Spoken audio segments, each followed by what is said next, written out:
We see a man starting his morning as usual, full of energy. This man is named Guy, someone who works at a bank.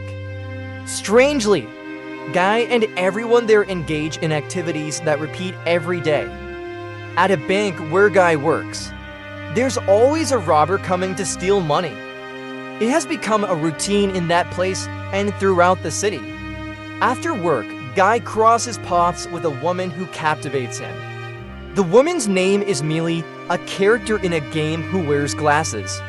She often robs in the city to complete missions. Here, Guy is intrigued by Mealy and starts following her to try to talk to her. But the security guard emphasizes that people with glasses don't talk to them. Guy persists in trying to follow and talk to her, but he gets hit by a train. Here's Mealy, the game player controlling the female character earlier. She's at a cafe playing that free city game until she loses track of time. The next day, Guy continues his activities repeatedly because Guy is an NPC non-player character. So, Guy is a character in the game controlled by a computer or game system, not by a human player.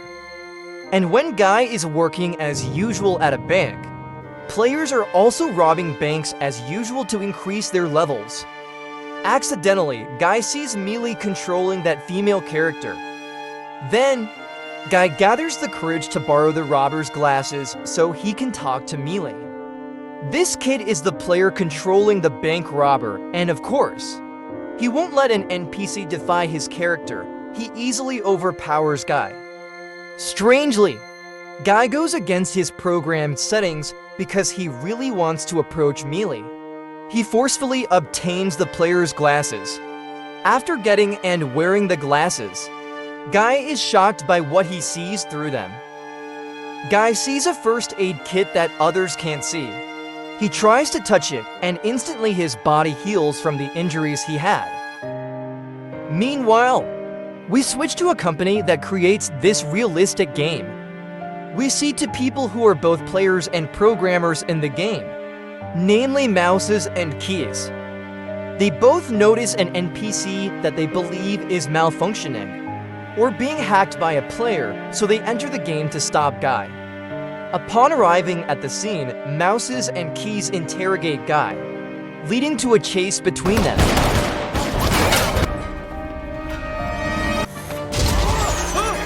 Did you see that one coming? Scared me a little. At least they aren't there. Here, Guy appears fortunate to evade the attacks from Mouses and Keys. However, because they are both game programmers, they can manipulate the city environment to chase Guy.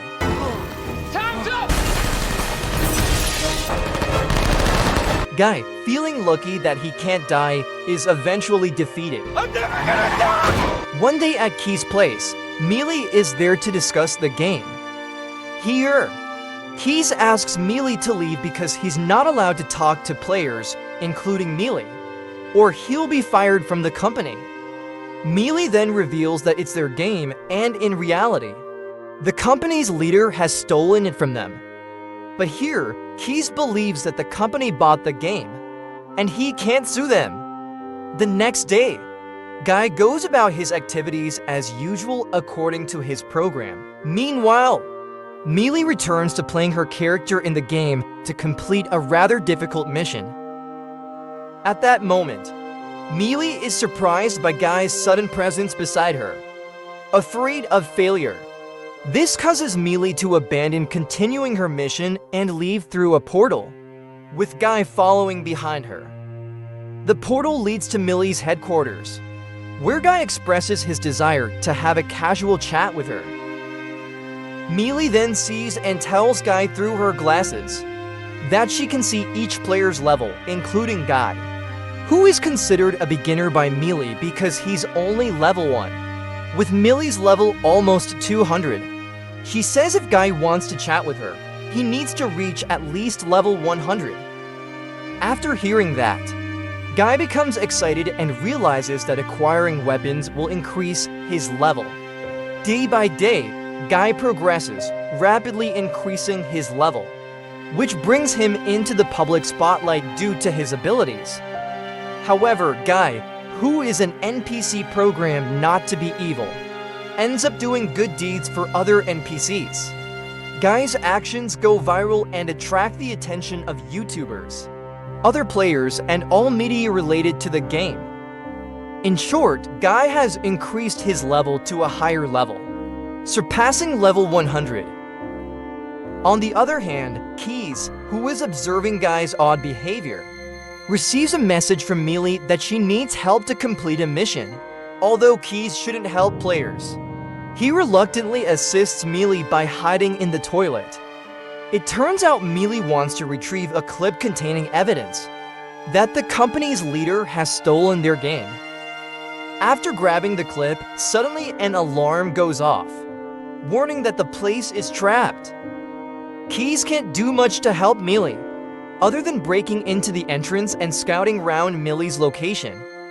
However, suddenly Guy arrives riding a motorcycle to aid Mealy in her dire situation. Guy and Mealy fight against the guards and communicate with each other. Keys is puzzled and wonders who Mealy is talking to, since there are no other players in the area. Is that a Glock in your pocket? Finally, Guy and Mealy manage to defeat the guards and leave the place, but the clip they need is left behind. Then at the game company, we see a white-haired man, Alwyn, who is the leader of the game company. His plan is to launch the second Free City game in 2 days. Keys complains to Alwyn about a character named Guy, causing trouble on his server. However, Alwyn doesn't mind it because everyone likes Guy, which could be a positive aspect in the upcoming release of Free City 2. Keys investigates further about the character Guy out of curiosity. After tracing and comparing with several skins and other characters, Keys finally discovers the similarity of this character with an NPC in a bank. In the game, Mealy and Guy have become very close, with Mealy being captivated by Guy's efforts to get closer to her. Shortly after that, Keys comes to Mealy's house, and Mealy leaves her game. Keys explains what he has discovered about the truth of Guy's character. Turns out Guy is an NPC, the first artificial intelligence to live and evolve. Keys also explains that Mealy was right about Alwyn, the leader of the Free City game company, who has used their code. Therefore, they say that the game is very realistic like their previous game code, called Life itself. Finally, they plan to expose all of Alwyn's crimes by gathering valid evidence. It was not an update. It's a replacement. The plan is to inform Guy of everything that has happened and reveal who Guy really is. As Mealy explains to Guy, he feels disappointed that he is not real. He wanders around to vent his disappointment until he decides to meet his friend, a security guard. There, Guy confides in him and unexpectedly receives advice from the security guard, which makes Guy realize what he needs to do. He and the security guard decide to help Mealy find the clip, which serves as evidence that Mealy's game exists within the Free City game. Turns out, Guy gets it easily because the person actually idolizes Guy, so he just gives it to him. Then Guy gives the clip to Mealy, making her very happy. At Alwyn's Sonami company, he becomes frustrated with the character Guy. Because of Guy's viral social media popularity, the initial release of the Free City game did not meet its target. Alwyn decides to reset those players who are actually NPCs, as one solution is to reset their server. Before that, Mealy shows Guy the original design of her game. Guy feels like he's seen the place she's showing. But before Mealy can ask how Guy saw it, their server is reset, and Guy loses contact with Mealy. One by one, objects there disappear and Guy slowly fades away. When the server is reset, Mealy feels anxious about it. But when the server returns to normal, Mealy hurriedly logs in to find out what Guy knew. Turns out, Guy here has become a regular NPC and doesn't recognize Mealy. He just goes about his programmed activities. Then Mealy contacts Keys, where Keys explains that actually Guy could evolve because of his interactions with Mealy. With the embedded algorithm, his interaction with Mealy makes Guy an artificial intelligence that can develop on its own like a human. But instead, he feels... Mealy forces Guy to remember her by interacting with him, even kissing him. It's then that Guy recalls his growth and development algorithm. Afterward, Guy informs Mealy of the location of the scenery created by Mealy and Keys. It turns out it's reflected by the curtains in Guy's room. The game code created by Mealy and Keys is actually hidden by Alwyn in the Free City game, but here, Alwyn forgets to remove its reflection. So Mealy and Guy decide to go to the location to open it. Alwyn, knowing this, orders his men to prevent them both. Keys doesn't stay idle. He tries to help Mealy and Guy with his skills. Keys also builds a bridge so that Guy and Mealy can cross to the location. This infuriates Alwyn, who fires Keys from his company. Then, Alwyn orders another team to delete all player accounts so that no one can reach there. See you again.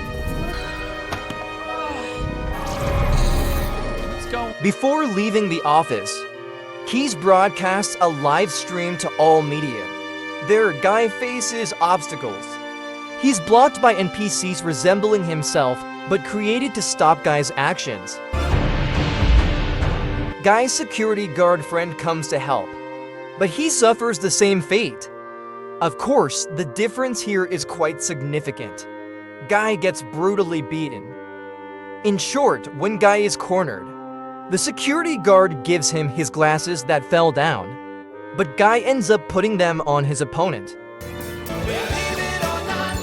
Alwyn feels he has no other choice. He goes to the server to destroy everything. How did you do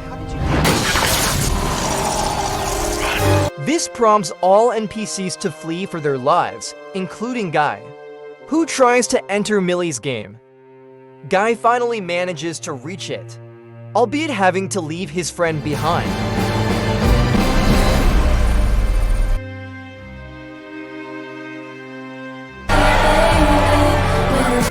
Thus ends everything. The island Guy stepped on is a game called Life Itself, created by Mealy and Keys. Tsunami Company and its game Free City are destroyed and abandoned by its players. On the contrary, Keys and Mealy launch their game titled Free Life, which becomes a skyrocketing success.